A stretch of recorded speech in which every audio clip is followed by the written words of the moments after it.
नमस्कार दोस्तों, बहुत बहुत स्वागत है आपका हमारे चैनल पीसीएस पंचायत में। तो पंचायत का आज का विषय है कि जो ये पीसीएस का नया पैटर्न है, जो सिलेबस पूरा चेंज कर दिया है, उसको अप्रोच कैसे किया जाए।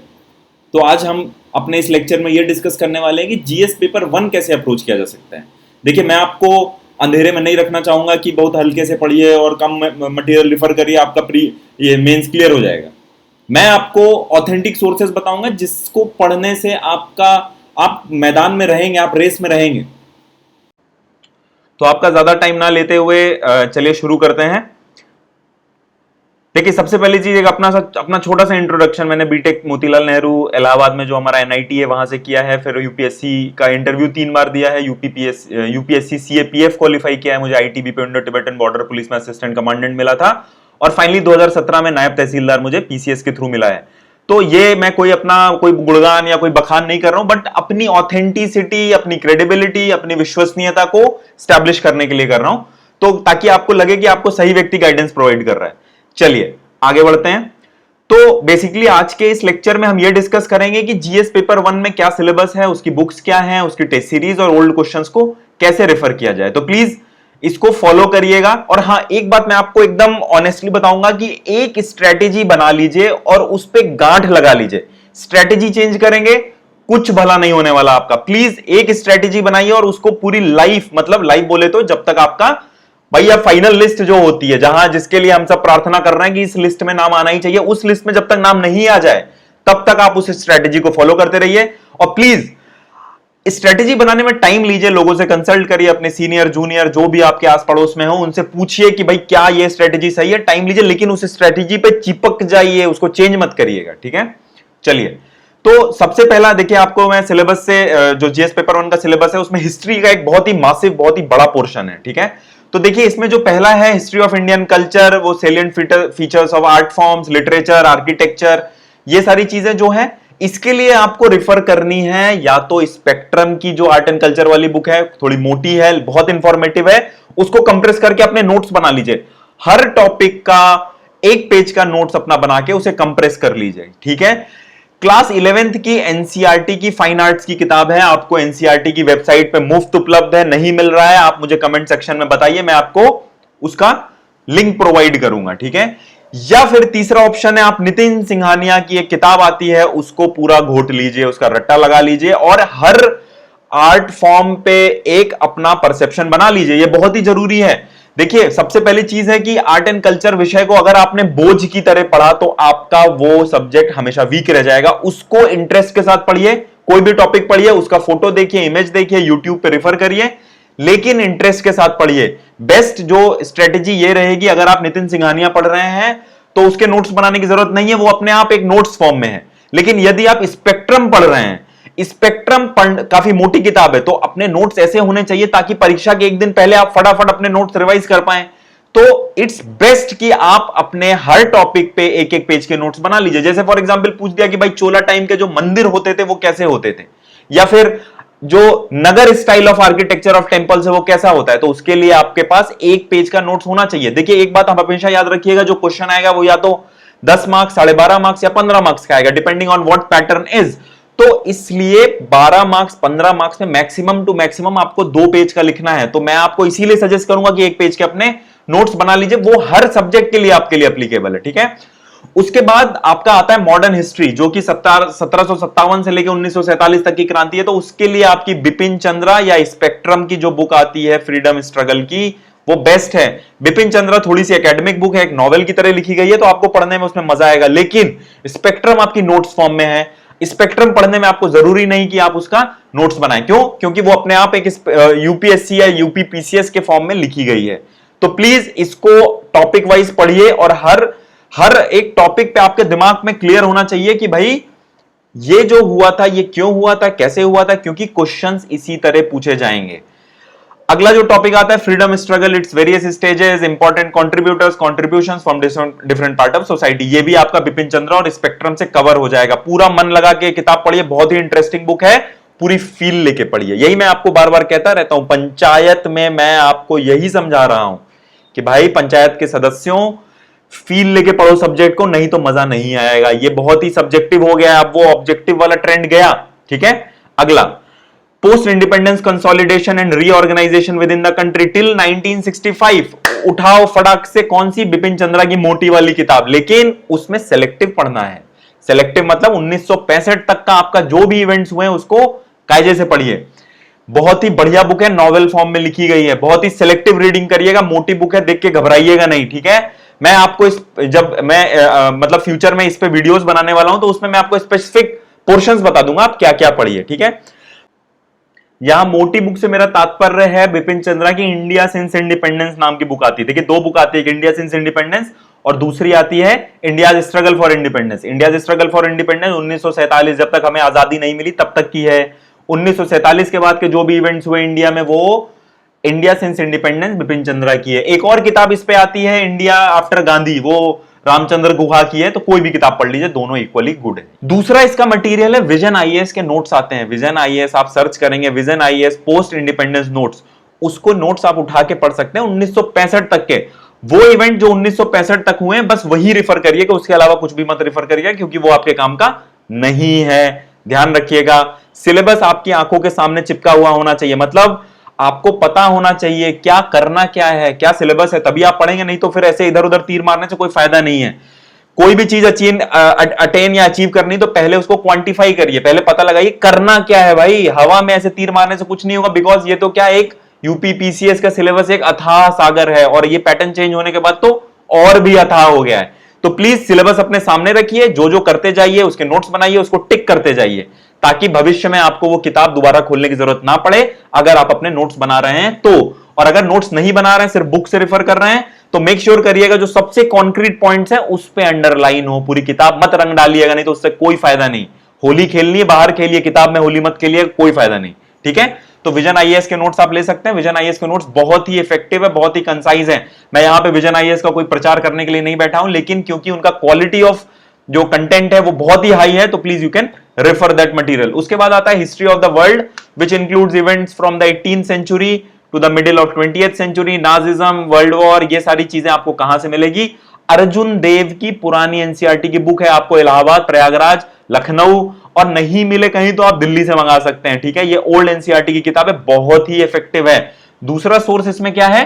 मृणाल के नोट्स, मृणाल के वर्ल्ड हिस्ट्री के नोट्स आप डालोगे, बहुत ही बढ़िया तरीके से उसने समझाया है, बहुत ही कंसाइज है और आपको पूरा समझ में आएगा।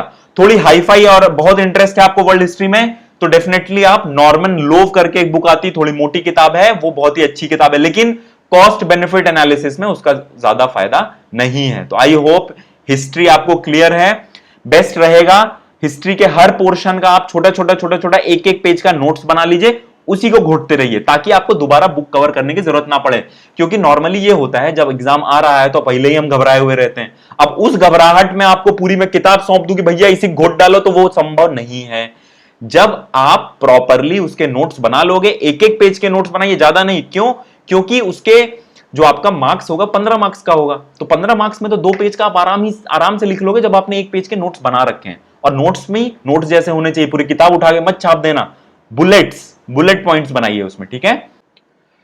चलिए भैया आगे बढ़ते हैं पंचायत में। अगला टॉपिक जो है वो है हमारा इंडियन सोसाइटी। इंडियन सोसाइटी बहुत ही इंटरेस्टिंग टॉपिक है। ये एक ऐसा टॉपिक है जो आप नहीं भी पढ़ोगे ना तब भी चलेगा, लेकिन चलेगा, दौड़ेगा नहीं, ठीक है।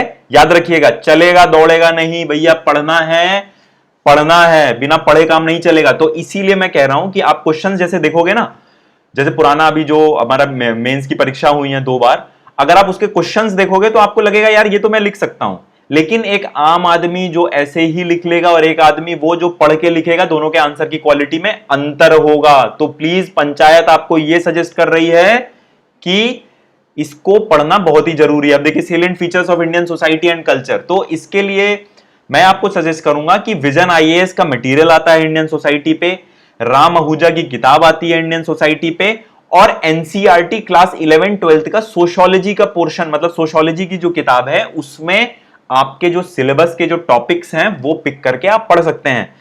फिर से देखिए मैं आपको रिपीट करूंगा कि सिलेबस आपकी आंखों के सामने होना चाहिए। सुबह शाम जब तक आपको अपने सिलेबस का दीदार नहीं होगा तब तक ये एग्जाम क्लियर नहीं होगा। ये सिलेबस आपकी महबूबा है, इसको अपने आंखों के सामने रखिए ताकि आपको सुबह शाम दिखे और आपको उससे प्यार हो जाना चाहिए। इसीलिए मैं कह रहा हूं सिलेबस सामने होगा, ठीक है। तो क्लास 11th की एनसीईआरटी सोशियोलॉजी उठा लीजिए, या फिर राम आहूजा। राम आहूजा थोड़ी इलेबोरेट किताब है, थोड़ी भारी किताब है, लेकिन बहुत इंटरेस्टिंग है। समय के अनुसार जो लोग अगले साल दे रहे हैं, 2021 का अटेम्प्ट दे रहे हैं, वो लोग तो डेफिनेटली उसको पढ़ सकते हैं अगर इंटरेस्ट आए, नहीं तो आपका काम एनसीईआरटी से भी हो जाएगा या विजन आईएएस के मटेरियल से हो जाएगा। फिर से मैं आपको कहूंगा, विजन आईएएस का मैं कोई प्रचार नहीं कर रहा, उनका क्वालिटी बहुत ही अच्छी है, इसलिए मैं आपको बता रहा हूं। ठीक है, चलिए आगे बढ़ते हैं। अगला आता है ज्योग्राफी, भूगोल। बहुत ही वाइड है, बहुत ही बढ़िया है, बहुत ही इंटरेस्टिंग है। देखिए, ज्योग्राफी का जो मेजर पोर्शन है वो आप अपने प्रीलिम्स में कवर कर चुके होंगे, लेकिन कुछ लोग जो पूर्वालोकन पढ़ते हैं या पीसीएस के जो प्री का पैटर्न होता है वो मेंस के पैटर्न से थोड़ा सा अलग है। ठीक है, तो इसके लिए भैया सबसे अच्छी जो तकनीक है वो ये है कि आप उठाओ 11वीं और 12वीं की एनसीईआरटी की किताबें, सब कुछ दिया हुआ है उसमें, बहुत ही बढ़िया तरीके से दिया हुआ है। ठीक है, 11वीं और 12वीं की एनसीईआरटी दोनों पढ़नी है, 4 किताबें आती हैं उसमें टोटल, बढ़िया से पढ़ो, घोट लो उसको। नोट्स बनाने की आवश्यकता नहीं है, लेकिन जो लोग जिनको किताब से मतलब जो सॉफ्ट कॉपी है जिनके पास, या फिर हार्ड कॉपी नहीं ले पाए किताब की, वो चाहें तो अपने एक एक पेज के नोट्स बना सकते हैं। देखिए, नोट्स बनाने बहुत जरूरी, मैं फिर से आपको ये एक सलाह दूंगा कि नोट्स जरूर बनाइए। नोट्स जब आपके बन जाते हैं तो आधा सरदर्दी ऐसे ही खत्म। अब आपके दिमाग में ये रहता है, भैया ये जो मेरी 5 कॉपियां बनी है नोट्स की, इसको बस घोटना है मुझे। ठीक है, तो देखिए इसके जो टॉपिक्स हैं वो है salient features of physical geography, earthquake, tsunami, volcanic activity, cyclone, ocean currents, wind and glaciers, ये सब कुछ आपका उसमें कवर्ड है, बस बढ़िया से पढ़िए उसको। Oceanic resources of India and their potential, human migration, refugee problem of the world with focus on India, ये सब आपका उसमें, वो जो किताब है आपकी 11वीं और 12वीं की एनसीईआरटी, उसमें पूरा दिया हुआ है। अगली एक किताब है जीसी लियोंग। जीसी लियोंग बहुत ही बढ़िया एकेडमिक किताब लिखी गई है, इंग्लिश मीडियम वालों के लिए है, हिंदी में शायद इसका कोई ट्रांसलेशन नहीं है, तो थोड़ा सा हिम्मत करके धैर्य करके जीसी लियोंग पढ़िए, बहुत ही शानदार किताब है। एक बार में वो समझ में नहीं आएगी, हवा बन के निकल जाएगी, लेकिन दोबारा तिबारा में वो किताब आपको समझ में आएगी और आपको लगेगा यार ये तो एनसीईआरटी से एक लेवल आगे है। भैया देखो, अगर जीवन में लेवल बढ़ाना है तो किताबों का भी लेवल बढ़ना चाहिए। ठीक है, कंपटीशन बहुत हाई है इस समय, आपका सीधा कंपटीशन दूसरे प्रदेश के यूपीएससी एस्पिरेंट से है। वो लोग पिछले रिजल्ट में आपने देखा बहुत बाजी मारी है, लेकिन थोड़ा सा आप अपना जो वो है आपका जो स्ट्रेच है उसको बढ़ाइए, तो अपने आप देखेंगे आपकी क्वालिटी ऑफ आंसर्स बढ़ेंगे। फिर एक तीसरा मटेरियल मैं आपको बोलूंगा कि विजन आईएएस के नोट्स आप रिफर कर सकते हैं। ठीक है, विजन आईएएस के इसमें हर चीज के नोट्स हैं, और विजन आईएएस अगर आप पढ़ रहे हो तो उसमें नोट्स बनाने की जरूरत नहीं है, क्योंकि वो नोट्स फॉर्म में है। जो आपको भला लगे, तीनों मैंने आपको बता दिए। अगर आप चाहो तो विजन आईएएस अकेले पढ़ सकते हो, या फिर क्लास 11 12 की एनसीईआरटी पढ़ के जीसी लियोंग पढ़ सकते हो। लेकिन अगर इन तीनों में से कोई एक मटेरियल पढ़ना है तो मैं आपको सजेस्ट करूंगा क्लास 11 12 की एनसीईआरटी पढ़िए। ठीक है, समझ गए? चलिए आगे बढ़। फिर ज्योग्राफी का एक थोड़ा सा पोर्शन और है जिसको मैंने एक अलग स्लाइड में दिखाया है आपको, रिसोर्सेज। ठीक है, रिसोर्सेज में क्या है? Distribution of major natural resources of world, water, soil, forest, पूरे दुनिया में जो रिसोर्सेज संसाधन है वो कैसे बटे हुए हैं। इसके लिए फिर से मैं आपको बोलूंगा विजन आईएएस का मटेरियल या क्लास 12 की एनसीईआरटी। बहुत ही बोरिंग टॉपिक होता है रिसोर्सेज वाला, लेकिन एक आपके दिमाग में एक मोटा मोटी पता होना चाहिए कि भाई इंडिया में कोयला की समस्या है तो कहां है, और कोयला का फ्यूचर क्या है, इंडिया में कितनी बिजली कोयले से बनती है। या फिर अगर मैं आपसे पूछूं कि हमारी जो नदियां हैं उनमें क्या क्या रिसोर्सेज हैं, कहां से क्या बहती है, इंडिया में नेशनल हाईवेज कहां है, वाटरवेज कहां है, कहां पे क्या समस्या है, ये सारी चीजें रिसोर्सेज में कवर हो जाती हैं। तो रिसोर्सेज जो है वो बहुत ही इंपॉर्टेंट है, लेकिन बहुत ही बोरिंग है, तो प्लीज उसको इंटरेस्ट बनाए रखने के लिए 1-2 रीडिंग मारिए, अपने आप समझ में आ जाएगा। चलिए अब इसके बाद मैं आपको एक चीज बता दूं टेस्ट सीरीज के लिए, जो बंधु इस भ्रम में है कि हम जाके सीधा एग्जाम सेंटर पे ले जाके सीधा लिखेंगे, वो लोग इस भ्रम से बाहर आ जाएं। सिलेक्शन नहीं होने वाला, मैं बहुत ही रूड हो रहा हूं आपसे, लेकिन बिना टेस्ट सीरीज के आपका सिलेक्शन नहीं होगा। कम से कम जीएस पेपर 1 के 3 टेस्ट लिखिएगा मेंस में सेंटर में पहुंचने से पहले। क्यों? पहला, ज्यादातर लोगों का जिन्होंने 2018 और 19 का मेंस दिया है, ज्यादातर लोगों का पेपर छूट गया है। पेपर आपने अगर पूरा पूरा अटेम्प्ट कर लिया, इसका मतलब है आप कहीं ना कहीं इंटरव्यू तक की दौड़ में आ गए हैं। दूसरा, आंसर कैसा लिखना है आप देखना, जब आप अपना राइटिंग प्रैक्टिस शुरू करोगे तो आप देखोगे कि आप बहुत ही उल्टे सीधे आंसर लिख रहे हो, बड़े ही अनऑर्गेनाइज्ड हो। वो कैसे होगा? अभ्यास से करत करत अभ्यास के जड़मती होत सुजान, रसुरी आवत जाते सिल पर परत निशान। याद रखिएगा, राइटिंग इज मस्ट। आप आंसर नहीं लिख रहे हो, आई कैन चैलेंज, आप इंटरव्यू तक नहीं जाओगे, ठीक है। कुछ हाँ एक्सेप्शनल केसेस होते हैं जिनके राइटिंग स्किल्स पहले से ही अच्छे हैं, लेकिन हम एक्सेप्शन नहीं हैं। हम क्या हैं? हम आम आदमी हैं, ठीक है।